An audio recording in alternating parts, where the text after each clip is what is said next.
فی القرآن المجید انا انزلناہ فی لیلۃ القدر صدق اللہ العظیم و صدق رسولہ النبی الکریم الامین ان اللہ و ملائکتہ یصلون علی النبی یا ایہا الذین آمنوا صلوا علیہ وسلموا تسلیما الصلاۃ والسلام علیک یا سیدی یا رسول اللہ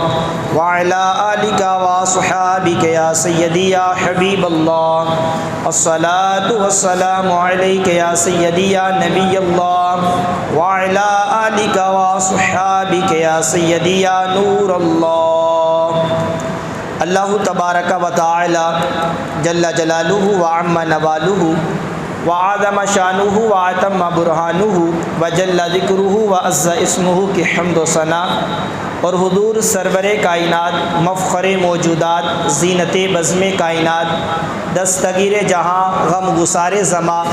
سید سربراہ حامی بے قسام قائد المرسلین خاتم النبیین احمد مجتبیٰ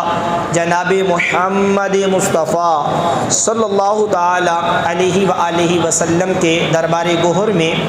ہدیہ درود و سلام عرض کر لینے کے بعد رب کائنات رب ذوالجلال کا کروڑ شکر ہے کہ خالق کائنات جل وعلا نے ہمیں ہماری زندگی میں ماہ رمضان المبارک کے بابرکت لمحات عطا فرمائے، اور اس پر بھی رب کا کروڑ شکر کہ مالک کریم نے ماہ رمضان کی آج 27ویں شب، جس کے بارے میں اکثر علماء کا یہ کہنا ہے کہ یہی شب قدر ہے، یہ اللہ رب العزت نے ہمیں دیکھنا نصیب فرمائی ہے۔ خالق کائنات جل وعلا ہمیں اس شب قدر میں کثرت سے عبادت کرتے رہنے کی توفیق عطا فرمائے، اور آج جو ہمارا ختم قرآن پاک ہوا ہے، رب کائنات رب ذوالجلال اس کو اپنی بارگاہ میں قبول فرمائے۔ یقیناً ہمارے حافظ صاحب مولانا راشد مدنی زیدہ مجدہ یہ مبارکباد کے حقدار ہیں، اور بالخصوص ان کے والدین مبارکباد کے حقدار ہیں کہ جنہوں نے اپنے اس بچے کو قرآن حفظ کروایا، اور آج الحمدللہ انہوں نے مکمل قرآن پاک ہماری اس جامع مسجد یا رسول اللہ صلی اللہ تعالی علیہ وآلہ وسلم میں سنانے کی سعادت حاصل فرمائی۔ اور یہ بھی یاد رکھیے گا کہ ان کا یہ پہلی مرتبہ قرآن پاک سنانا نہیں ہے، تقریباً یہ 10ویں مرتبہ 10 سال سے لگاتار قرآن پاک مکمل مصلی امامت پہ کھڑے ہو کر ماہ رمضان میں نماز تراویح کی صورت میں امت مسلمہ کو سنانے کی سعادت حاصل کر رہے ہیں۔ یقیناً ہم میں سے سب نے ماہ رمضان میں قرآن پاک کی تلاوت کی، جیسا کہ ابھی پوچھا بھی گیا، بعضوں نے 1 مرتبہ 2 مرتبہ 10 مرتبہ قرآن پاک پڑھا، لیکن میں سمجھتا ہوں کہ سب سے زیادہ قرآن پاک ماہ رمضان میں جو تلاوت کیا وہ قبلہ حافظ صاحب نے کیا، کیونکہ دن رات قرآن پاک پڑھنا اور تقریباً دن میں 5-7 مرتبہ زبانی دوسرے کو سنانا اور پھر خود روائز کرنا بار بار، اس طرح اگر دیکھا جائے تو میرے خیال سے 12 سے 15 مرتبہ یا شاید 20 مرتبہ قرآن پاک کی تلاوت انہوں نے فرمائی ہو، کیونکہ رمضان سے پہلے بھی تیاری کرتے رہے، اور اس طرح خوبصورت انداز سے انہوں نے تلاوت قرآن پاک ہمیں سنائی ہے۔ اللہ رب العزت ان کو دین و دنیا کی برکات عطا فرمائے۔ آپ سب نے اپنے حسب استطاعت حسب توفیق ان کی خدمت کی ہے، چونکہ یہ ہمارے مسجد کے قاری صاحب بھی ہیں، یہ بعد میں مصلی امامت پہ کھڑے ہو کر نمازیں بھی پڑھاتے ہیں، اور بالخصوص یہ ہمارے اسٹوڈنٹ بھی ہیں۔ یہ مجھے اچھی طرح یاد ہے کہ یہ بالکل چھوٹے سے تھے جب ہمارے پاس عالم کورس کرنے آئے تھے۔ آج الحمدللہ ان کا رزلٹ بھی آیا ہے عالم کورس کے 6 سال کا، اب یہ 7ویں سال میں ہو چکے ہیں کہ جب ہمارے پاس عالم کورس کرنے آئے تھے، پہلے سال میں آئے تھے، تو اس وقت باقاعدہ میرے پیریڈ بھی تھے، میں ان کو پڑھاتا بھی تھا، پہلے سال دوسرے سال، اس کے بعد پھر سعادت نہیں ملی پڑھانے کی، تو الحمدللہ یہ عالم بھی بن رہے ہیں، اور ان کے ان کے 6 سال عالم کورس کے مکمل ہو چکے ہیں اور اب عید کے بعد 7واں سال ان کا شروع ہوگا۔ تو یہ ان کے والدین مبارکباد کے حقدار ہیں کہ جنہوں نے اپنے بچے کو قرآن کا حافظ بھی بنایا اور عالم بھی بنایا، اور میں سمجھتا ہوں ان کی نیت ہے آگے باقاعدہ مفتی کورس کرنے کی بھی۔ اللہ رب العزت کی بارگاہ میں میں بھی دعا کرتا ہوں، آپ بھی دعا فرمائیں، خالق کائنات جل وعلا ان کے علم میں مزید برکتیں عطا فرمائے اور ان کو عالم باعمل مفتی اسلام بن کر دین متین کی خوب خدمت کرنے کی توفیق عطا فرمائے۔ یہ تھوڑی سی میں بھی اپنی طرف سے حافظ صاحب کی خدمت کرنا چاہ رہا ہوں، اللہ پاک قبول فرمائے۔ حافظ صاحب تشریف لائیں۔ دیکھیں ہمیں علماء کی خدمت کرنی چاہیے، آجے تشریف لائیں، آجے حضور آجے۔ ہمیں علماء کی خدمت کرنی چاہیے۔ اللہ پاک نے ہمیں مال دیا ہے، عزت دی ہے اللہ پاک نے، تو ہمیں چاہیے کہ ہم اپنے مسجد کے جو حافظ صاحب ہیں جنہوں نے نماز تراویح میں قرآن سنایا ہے، بڑھ چڑھ کر حصہ کریں۔ سال کے بعد کوئی 2 4 5 ہزار 10 ہزار دینے میں ہمارے مال میں کمی نہیں آئے گی، بلکہ حافظ قرآن پہ ہمارا مال خرچ ہوگا تو انشاءاللہ اس کی وجہ سے ہمارے مال میں برکتیں ہوں گی۔ اللہ پاک ہمیں توفیق عطا فرمائے کہ ہم بڑھ چڑھ کر ان کی خدمت کیا کریں۔ اللہ رب العزت ہمیں خدمت کی توفیق عطا فرمائیں۔ دیکھیں ہم اپنے بچوں کو بھی عیدی دیتے ہیں اور اپنے بچوں کو ہم اچھے انداز سے اچھا لباس عید کے موقع پر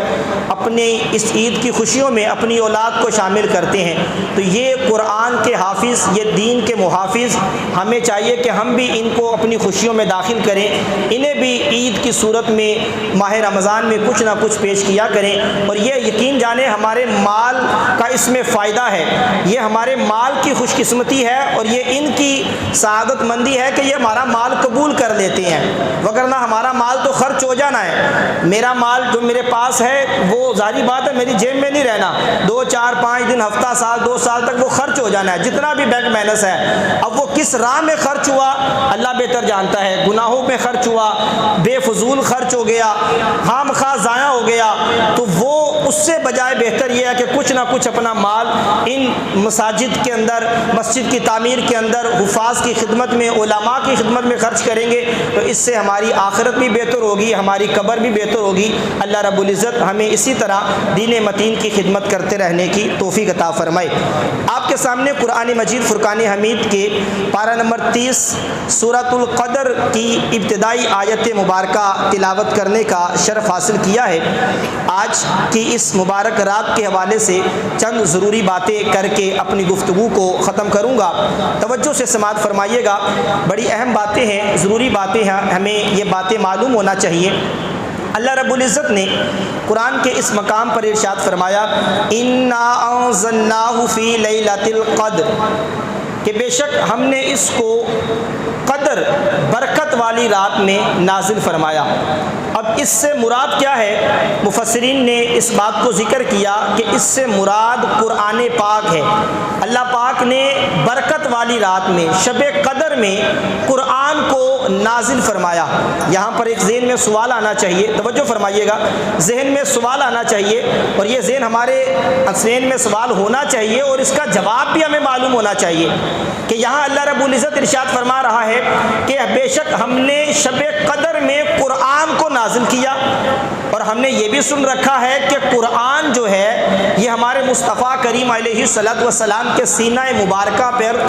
23 سال کے، تقریباً 23 سال کے عرصہ میں بتدریج آہستہ آہستہ نازل ہوتا رہا۔ اب قرآن کے اس مقام پر فرمایا جا رہا ہے کہ ہم نے شب قدر میں قرآن کو نازل کیا، اور ایک طرف فرمایا جا رہا ہے کہ تقریباً 23 سال کے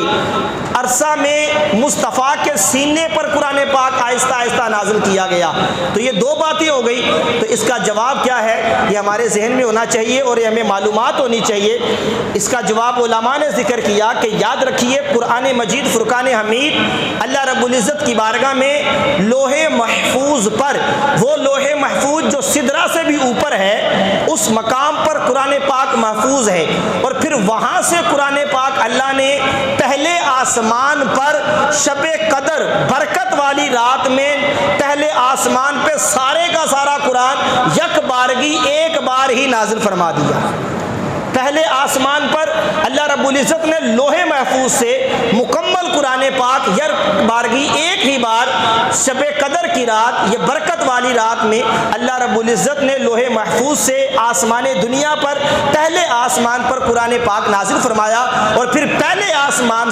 پر سے 23 سال کے عرصہ میں بتدریج آہستہ آہستہ مصطفیٰ کریم علیہ السلام کے سینہ مبارکہ پر قرآن پاک نازل فرمایا۔ تو یہ اس کا جواب ہے کہ آج کی رات جو قرآن پاک نازل ہوا، یہ لوح محفوظ سے آسمان دنیا پر مکمل ایک ہی مرتبہ قرآن پاک نازل کیا گیا، اور پھر آسمان دنیا سے، پہلے آسمان سے ہمارے آقا کریم علیہ السلام کے سینہ مبارکہ پر آہستہ آہستہ بتدریج 23 سال کے تقریباً عرصے میں یہ قرآن مصطفیٰ کریم علیہ السلام کے سینہ مبارکہ پر نازل کیا گیا۔ اچھا، اسی آیت مبارکہ میں اللہ رب العزت نے ارشاد فرمایا کہ ہم نے اس قرآن کو قدر والی رات میں نازل کیا۔ اب قدر سے کیا مراد ہے؟ قدر کے علماء نے 2 معنی بیان کیے ہیں۔ پہلا معنی یہ بیان کیا کہ قدر سے مراد عزت، اہمیت ہے۔ جیسے ہمارے پنجابی میں کہتے ہیں کہ تو فلانی شاید ہی قدر ہی نہیں کی تھی۔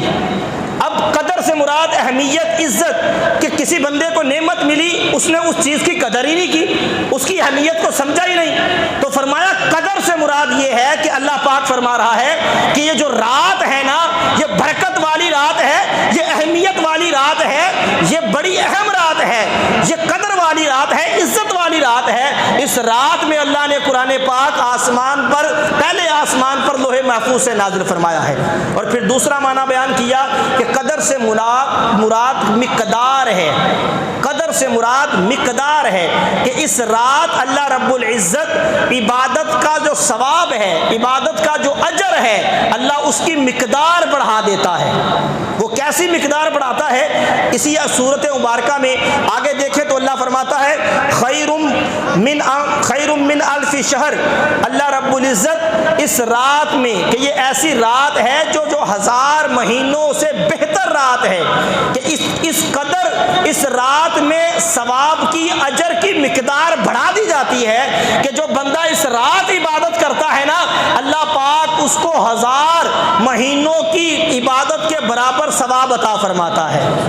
اس قدر اللہ رب العزت اجر و ثواب کی مقدار جو ہے اس رات بڑھا دیتا ہے۔ تو قدر کے 2 معنی علماء نے بیان کیے، عزت و اہمیت اور مقدار، کہ اس رات اجر و ثواب کی مقدار بڑھا دی جاتی ہے۔ اور پھر اللہ رب العزت نے آگے ارشاد فرمایا وما ادراک ما لیلۃ القدر، اور تم لوگ کیا جانو کہ شب قدر کیا ہے؟ یہ توجہ دلانے کے لیے انسان کی توجہ اس طرف ہو کہ وہ سوچے کہ یہ کتنی برکت والی رات ہے، یہ کتنی اہمیت والی رات ہے، کہ اللہ فرما رہا ہے کہ تم کیا جانو کہ شب قدر کیا ہے۔ اور پھر خود آگے ارشاد فرمایا لیلۃ القدر خیر من الف شہر، یہ شب قدر جو ہے نا، یہ 1000 مہینوں سے بہتر رات ہے۔ اس کی تفسیر میں اگر جائیں تو تفسیر پڑھے تو ہمیں معلوم ہوتا ہے کہ پہلی امتوں میں ایسے افراد کہ جن کو اللہ رب العزت نے بڑی طویل عمریں عطا فرمائی، بعض افراد کی 1000 سال عمر، بعض کی 800 سال عمر، بعض کی 500 سال عمر، اور پھر ان کی عبادتیں، ان کی ریاضتیں بہت زیادہ تھی۔ اور انہی میں سے اگر دیکھا جائے تو حضرت شمعون رحمۃ اللہ تعالی علیہ، ایسی عبادت انہوں نے اللہ پاک کی کہ 1000 مہینے عبادت کی، کس انداز سے کہ دن میں جہاد کیا کرتے، دن میں روزہ رکھا کرتے، اور رات کو بھی اللہ کی عبادت کیا کرتے۔ میرے آقا کریم علیہ السلام نے جب صحابہ کرام علیہم رضوان کے سامنے اس بات کا ذکر کیا کہ پہلی امتوں میں لوگ بڑی عبادت کیا کرتے تھے، اللہ نے ان کو عمریں بھی بڑی زیادہ عطا فرمائی تھی، تو صحابہ کرام علیہم رضوان نے عرض کی یا رسول اللہ، پھر تو وہ لوگ ہم سے زیادہ اجر و ثواب اللہ کی بارگاہ سے حاصل کر لیں گے، کیونکہ ہماری عمریں بھی کم ہیں، ہمارے پاس اتنا وقت بھی نہیں ہوتا، دنیاوی مصروفیات بھی ہیں، اس طرح ہم عبادت بھی نہیں کر پاتے۔ آقا پھر پہلی امتوں کے لوگ تو ہم سے زیادہ ثواب کے حقدار ہوں گے۔ جب یہ جواب میرے آقا نے صحابہ سے سنا، صحابہ سے یہ بات سنی، میرے سرکار خاموش ہو گئے۔ اللہ رب العزت نے قرآن کی یہی صورت مبارکہ نازل فرما دی۔ جناب جبرائیل آ گئے اور عرض کیا یا رسول اللہ، اپنے امتیوں سے فرما دے یہ پریشان نہ ہو، یہ ٹینشن نہ لے، یہ گھبرائیں نہ، اللہ نے آپ کے صدقے آپ کی امت کو ایسی رات عطا فرمائی ہے جو 1000 مہینوں سے بہتر رات ہے۔ آپ کا امتی اگر اس رات عبادت کر لے گا، رب کائنات اس کو 1000 مہینوں کے برابر عبادت کا ثواب عطا فرمائے گا۔ یہ اللہ نے امت مسلمہ پہ احسان فرمایا کہ وقت تھوڑا ہے، تھوڑے سے وقت میں عبادت کرنی ہے، اور اللہ ثواب کتنا عطا فرمائے گا؟ 1000 مہینوں کی عبادت کے برابر ثواب۔ آج ماہ رمضان کا مہینہ گزر گیا، ہم نے اس کو غفلت میں گزار دیا، چند ایام باقی ہے، جس طرح عبادت کرنے کا حق تھا ہم نہیں کر پائے، دنیاوی مصروفیات میں مصروف رہے، ہم نمازیں صحیح طرح ادا نہیں کر پائے، نماز تراویح مکمل ادا نہیں کر پائے، لیکن رب کی رحمت دیکھیے نا، رب کا کرم دیکھیے نا کہ رب کائنات نے کتنی بڑی آفر امت مسلمہ کو عطا فرمائی ہے۔ ماہ رمضان ہے نا، ہر طرف آفر کے پیکج لگے ہوئے ہیں، شاپنگ کر رہا ہے ہر بندہ، اور مختلف لوگوں نے پیکج دیے ہوئے ہیں، جی ہماری دکان پہ آئے 10% ڈسکاؤنٹ دیا جائے گا، بعضوں نے 20% ڈسکاؤنٹ لگایا ہے، بعض 50% ڈسکاؤنٹ لگا دیتے ہیں، بعض بڑی آفر دے دو 70% ڈسکاؤنٹ لگا دیتے ہیں۔ اور یارو میرے رب نے بھی امت مسلمہ کو آفر عطا کی ہے کہ تم کیا کرو کہ اس مبارک رات عبادت کر لو، رب کائنات 1000 مہینوں کی عبادت کے برابر ثواب عطا فرما دے گا۔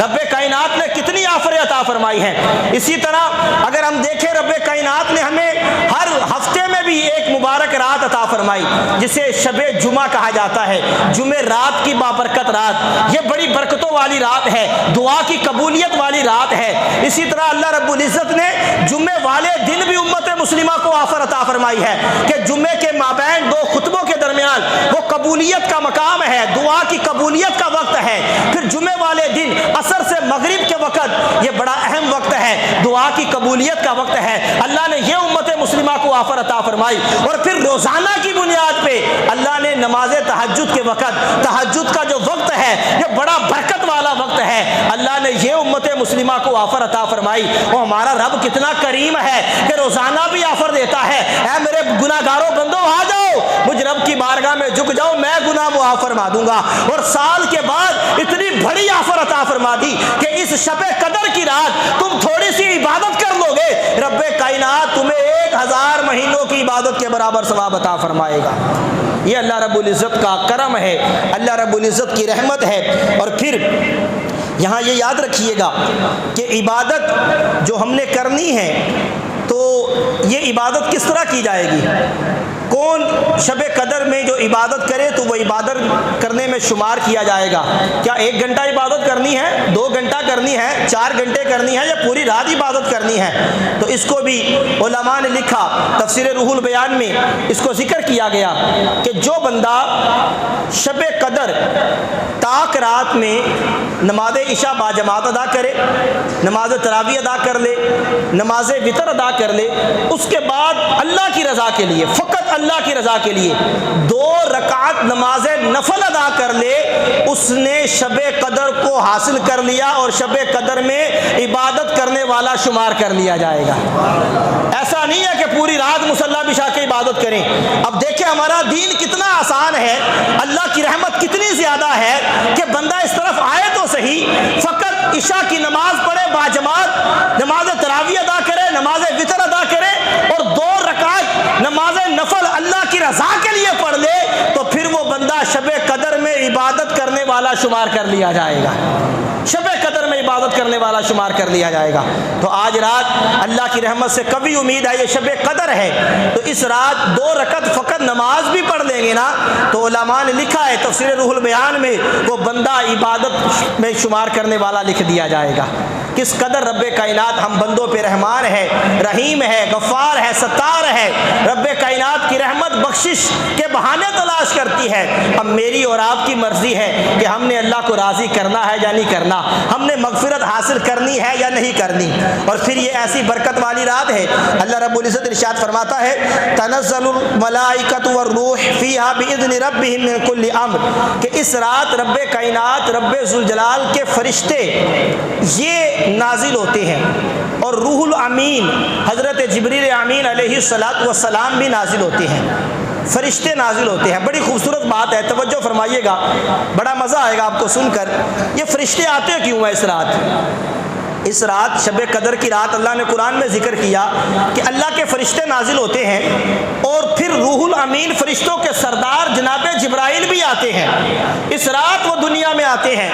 کیوں آتے ہیں؟ حدیث پاک ہے، میرے آقا کریم علیہ الصلوۃ والسلام فرماتے ہیں کہ جب اللہ کا بندہ توبہ و استغفار کرتا ہے نا، جب روتا ہے اس کی آنکھوں سے آنسو نکلتے ہیں، اللہ رب العزت فرشتوں کے سامنے فخر کرتا ہے، فرشتوں کو کہتا ہے فرشتوں میں نے تم سے مشورہ کیا تھا کہ آدم کو پیدا کروں یا نہ کروں، تم نے کہا تھا مولا یہ تو فساد کریں گے دنیا میں، یہ تیرے بندے جھگڑا کریں گے، لڑائی کریں گے، فساد کریں گے، مولا ہم تیری عبادت کے لیے کافی ہیں، انسانوں کو پیدا کیوں کرتا ہے؟ رب کائنات نے فرمایا میں بہتر جانتا ہوں۔ اللہ فرماتے، میرے آقا فرماتے ہیں جب یہ مبارک رات آتی ہے اللہ فرشتوں کو بھیجتا ہے۔ کیوں بھیجتا ہے؟ کہ جب اللہ کے بندے رو کر استغفار کر کے اپنے گناہوں کی معافی مانگتے ہیں، آنکھوں سے آنسو نکلتے ہیں، رب کائنات فرشتوں کے سامنے فخر فرماتا ہے فرشتوں دیکھو تم نے فقط یہ دیکھا تھا کہ میرے بندے جا کے فساد کریں گے، قتل و غارت کریں گے، اب یہ منظر بھی دیکھو، یہ مبارک رات ہے، میرے بندے میری بارگاہ میں رو کر مجھ سے معافی مانگ رہے ہیں، میرے بندے میری بارگاہ میں استغفار کر رہے ہیں۔ اور پھر یہ بھی ذکر کیا گیا وہ فرشتے عرض کرتے ہیں باری تعالیٰ ہمیں دنیا میں جانے دیں، ہم تیرے ان بندوں کی زیارت کرنا چاہتے ہیں کہ جو آج رات رو کے تیری بارگاہ میں دعا کر رہے ہیں، آج رات تجھ سے معافی مانگ رہے ہیں، تجھ سے بخشش طلب کر رہے ہیں، تجھ سے مغفرت مانگ رہے ہیں، اے اللہ ہمیں جانے دے ہم ان کی زیارت کریں۔ اللہ اجازت دیتا ہے، فرشتے جناب جبرائیل کے ساتھ ان بندوں کی زیارت کے لیے آتے ہیں جو اللہ کی یاد میں اللہ کی بارگاہ میں رو کر آنسو بہا رہے ہوتے ہیں۔ اور پھر یہ بھی ذکر کیا گیا کہ اللہ رب العزت کہ ان بندوں کے آنسو دیکھنے کے لیے فرشتے آتے ہیں کہ یہ بندہ خوف خدا کی وجہ سے رو رہا ہے، یہ اللہ کو راضی کر رہا ہے، رب سے معافی مانگ رہا ہے، اور خوف خدا کی وجہ سے رونا، آنسو نکل آنا یہ کتنی اہمیت کا حامل ہے۔ میرے آقا کریم علیہ الصلوۃ والسلام نے ارشاد فرمایا کہ جس بندے کا مکھی کے پر کے برابر آنسو، مکھی، اور ایک روایت کے مطابق ہے مکھی کے اگر دو حصے کیے جائیں نا، ایک پر والا حصہ ہوتا ہے، ایک مکھی کے سر والا حصہ ہوتا ہے۔ مکھی ہوتی کتنی کو ہے؟ چھوٹی سی مکھی ہوتی ہے، پر والا حصہ اس کا بڑا ہوتا ہے، سر والا حصہ چھوٹا ہوتا ہے۔ فرمایا کہ جو سر والا حصہ ہے نا، جس بندے کی آنکھوں سے خوف خدا کی وجہ سے مکھی کے سر کے برابر بھی آنسو نکل گیا، رب کائنات اس پر جہنم کی آگ حرام فرما دیتا ہے۔ اب مکھی کے سر کے برابر آنسو نکلنا، اور فرمایا جس بندے کے آنکھوں سے آنسو مکھی کے سر کے برابر، مکھی کے پر کے برابر نکلے، اللہ پاک جہنم کو اس پہ حرام فرما دیتا ہے، جنت اسے عطا فرما دیتا ہے۔ تو یہ خوف خدا سے رونے کی برکتیں ہیں۔ اور پھر میرے آقا کریم علیہ الصلوۃ والسلام نے ایک مقام پر ارشاد فرمایا کہ اللہ رب العزت کے خوف سے رونے والا ہرگز جہنم میں داخل نہیں ہوگا حتیٰ کہ دودھ تھن میں واپس آ جائے۔ یہ میرے آقا کا فرمان ہے۔ مفتی احمد یار خان نعیمی رحمۃ اللہ تعالیٰ علیہ ذکر کرتے ہیں کہ جس طرح بھینس کا دودھ نکال لیا جائے نا تو تھن میں واپس نہیں ڈالا جا سکتا، فرمایا اسی طرح جو بندہ خوف خدا کی وجہ سے روتا ہے نا، اس کی آنکھوں سے آنسو نکل جاتے ہیں، رب کائنات اس پہ جہنم کو حرام کر دیتا ہے، اب وہ جہنم میں ہرگز جا ہی نہیں سکتا۔ جس طرح دودھ واپس تھن میں نہیں جا سکتا، اس طرح خوف خدا کی وجہ سے رونے والا بندہ جہنم میں ہرگز نہیں جا سکتا۔ تو یہ رونے کی برکتیں ہیں، اور آج رات تو ویسے ہی برکتوں والی رات ہے کہ جس کے بارے میں ہے کہ اللہ رب العزت کی سلامتی اترتی ہے، اللہ کے فرشتوں کا نزول ہوتا ہے، جناب جبرائیل دنیا میں تشریف لاتے ہیں اور رونے والوں کی زیارت کرتے ہیں۔ تو آج رات تو رونے والی ہے، آج رات تو رب کو راضی کرنے والی ہے، آج رات تو خالق کی بارگاہ میں معافی مانگنے والی رات ہے۔ اور پھر آج رات کے بارے میں فرمایا گیا کہ رب کائنات کی رحمت صبح صادق تک اپنے بندوں کو پکارتی ہے کہ اے بندو مجھ سے معافی مانگ لو، میں رب معاف فرمانے والا ہوں، مجھ سے رزق مانگ لو، میں رب رزق دینے والا ہوں، مجھ سے اولاد مانگ لو، میں رب اولاد دینے والا ہوں۔ تو آج رات تو بڑی برکتوں والی رات ہے، رب کائنات کو راضی کرنے والی رات ہے، تو کوشش کریں کہ اس رات میں زیادہ سے زیادہ، علماء فرماتے ہیں کم از کم 2 نفل اور زیادہ سے زیادہ 100 نفل جتنے پڑھ سکتے ہیں وہ نفل ادا کریں، اللہ کو راضی کریں، اللہ کی عبادت کریں، خالق کائنات جل وعلا کی بارگاہ میں رو رو کر دعائیں کریں۔ آج رات دعا کی قبولیت کی رات ہے، اللہ سے جو بھی مانگیں گے رب کائنات اپنے فضل سے عطا فرما دے گا۔ خالق کائنات جل وعلا ہمیں آج کی رات کی خوب برکتیں حاصل کرنے کی توفیق عطا فرمائے۔ جو ہم نے مختصر سا ذکر کیا، رب کائنات رب ذوالجلال اس کو اپنی بارگاہ میں قبول فرمائے۔ انشاءاللہ الکریم 11 بجے نماز صلاۃ التسبیح بھی با جماعت مسجد میں ادا کی جائے گی۔ اللہ رب العزت ہماری اس حاضری کو اپنی بارگاہ میں قبول فرمائے۔ تھوڑی دیر کے لیے ذکر کیا جائے گا، اس کے بعد درود و سلام پڑھا جائے گا۔ تمام